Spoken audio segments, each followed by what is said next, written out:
I've been involved in the music business for the last 31 years. Started singing in my band Crisis Point, and I worked my way through the ranks to being a DJ, promotions manager, promoter, then I owned a nightclub venue, Strawberry Fields. I'm most passionate about rock music, into rock music at an early age. 1970, Black Sabbath, Deep Purple, that more or less set me on my trend. I realised then that I was at that time a young rocker and I loved rock music and very passionate about it. Started off, my son was going to the Cubs and he was going to Switzerland and to raise funds. So what I did was I organised a Beatles night. I've always wanted to organise a Beatles night. I was that successful. The manager of the local hotel asked me if I could do a live band night, and that was in 1985. And I started putting on all the local bands, and from that I used my contacts for variety, and that was me. I started off with a big gig in East Kilbride. I did a lot of major bands, and it lasted for 13 years. From there I went into one of the first promoters into the Tennis Live scheme, along with Stuart Clumpus, King Tut's. And then from there I was promotion manager, entertainment manager for the Cat House. And then I had my own, worked right up to the next logical step, was owning my own place. I get fed up doing stuff for everybody else and not getting any benefit out of it. So I had my own nightclub, Strawberry Fields. You learn as you went along. There was no colleges, no uni courses like there is nowadays. So we were totally self-taught. And you had to learn quickly. If you booked a band that didn't pull it, anybody didn't pull a ligament and you were losing money, you had to really sharpen up and book bands that people wanted to see, what you wanted to see. And this, as I said, I started a wee club up in East Kilbride, and there was no pressure on 30 quid a night. I DJ'd it, and I got in touch with Tom Russell, who the client, because you need somebody to repair bands to. In those days I didn't know a lot of bands, so forever grateful for Uncle Tom, who's now in 6.3. Obviously I sang in the Bumsy's House, which in the 70s was a Cat House kind of touchy there, and the house you could go in and see Maggie Bell, Frankie Miller, Alexander and Glasgow Giants, and at that time, it's very hard nowadays for Glasgow back to reach the heights, but in the 70s you could walk into the house and see Frankie Miller. So there I did gigs in Shadows, Saints and Sinners, which is my King Tut. I'm 56 this year and I made a conscious decision this year to have a DJ in clubs and bars. And I feel comfortable playing music for people my own age, but I'm a wee bit reluctant when rains come up and start snapping at your ankles and this and that one. See, rock covers a multitude of songs. There's gothic rock, punk rock, prog rock. When it starts hitting the indie rock, the pop rock, that's when I try to turn that for a wee bit high. There's a lot of indie bands I just love to see the time for. Know that I'm blinkers on. I love working on music. I mean, I managed a all-girl jazz funk band. I've worked with pop bands before. I did Boyzone's first ever Scottish show.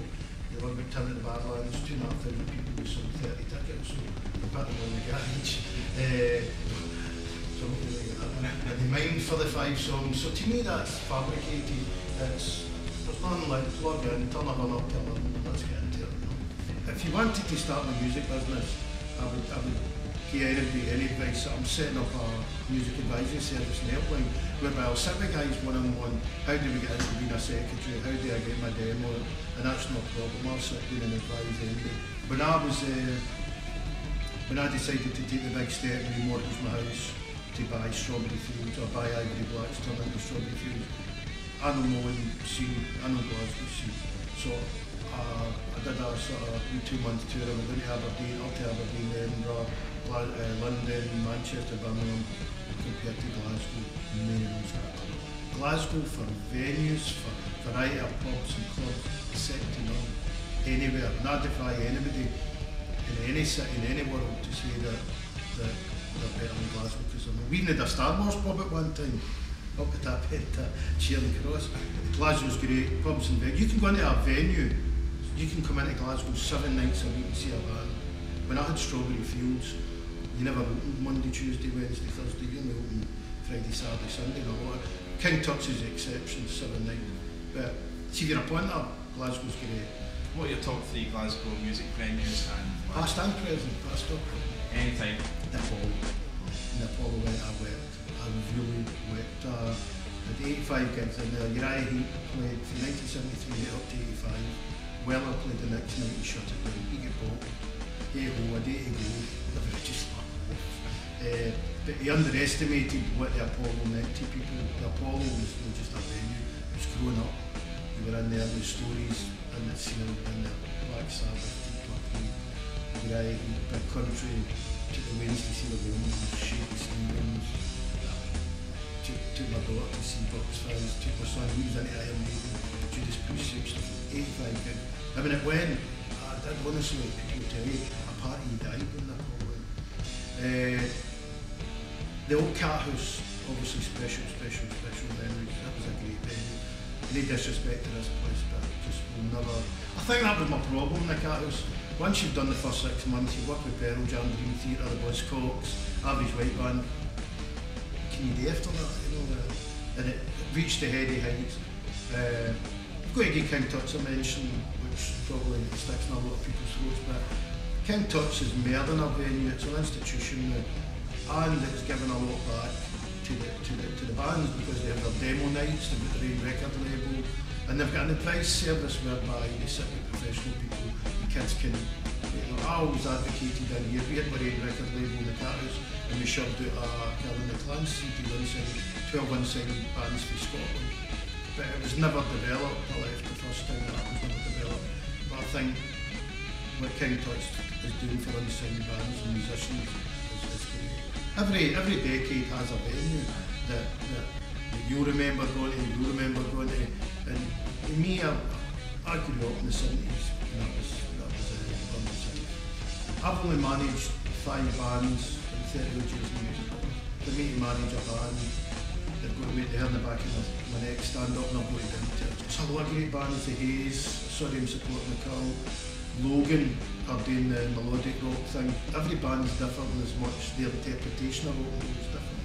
But Glasgow's always shoved out amazing rock bands, but it's never written about it. It was always, that's why, as you know, I'm writing a book. The reason I'm writing a book is because the 50-year history of the Glasgow rock bands and musicians were overlooked for part like Living Money, Deacon Blue, Hipsway, and all the journalists would write about all that stuff, but none of them would write about the bands that were, you know, Glasgow, Live Rampant, you know, 00, La Paz. Guy from Motherwell, he sang in La Paz, went on to sing with Richie Blackmore's Rainbow, but did you ever hear about him? We Alec Dixon, Fiscal Bride, guitarist, played with Gunn, played with Bruce Dickinson, Iron Maiden, James Brown, Robbie Williams, Daniel Bedingfield. You don't hear about that, but if I went to Alec Dixon, you go, yeah, but he's done all that in his Fiscal Bride. In my books, just all about that, the unsung hero. Well, it's got a double CD with it, and it traces the history. It starts in 1964. The Poets were a band, Fiscal Bride, Glasgow. Their second single, they went down to London. They were signed by Andrew Lloyd Oldham to the Decca label. So he said they were a better band than the Rolling Stones because they wrote their own stuff. The bass player wasn't up to the session, so they brought in a young 16-year-old boy sitting outside, John Paul Jones. So that's the first track of the CD, and it's just a history all the way through. Frankie Miller gave me a demo of Bridgeton, a song about Bridgeton, and that's going to be the forward of it. And as I say, it's about the unsung hero. It's about the people, the bands that you should be writing about the studio them in. The underbelly of music, and you're not talking about the Travises, and I don't go this is what I hate as well, I don't go this Glasgow-based Snow Patrol, Franz Ferdinand, none of them are from Glasgow, don't let them kids around. 911, a wee pop band in the 90s tried that, English come up here, Glasgow-based. This is about Glasgow, and the Central Belt, Renfrewshire, Gourock, Greenock, Clydebank, Paisley, because you've got to broaden the horizon. Jimmy Dewar, who was one of the greatest bass player singers ever, he sang with Robin Trevor for 13 years. Just Jimmy McCulloch, wee boy for Easterhouse, 15-year-old, befriends Pete Townsend when he was only 13. He supported the Who when he was 13. And goes down to London at 15, joins a band, gets to #1, Thunderclap Music. The youngest Glaswegian ever to get #1. And then he joins Stone the Crows when Les Harvey died. Then he joins Paul McCartney's Wings and tours with Wings for 3 years. But I say to you, Jimmy McCulloch, and you go, that's what the book's about.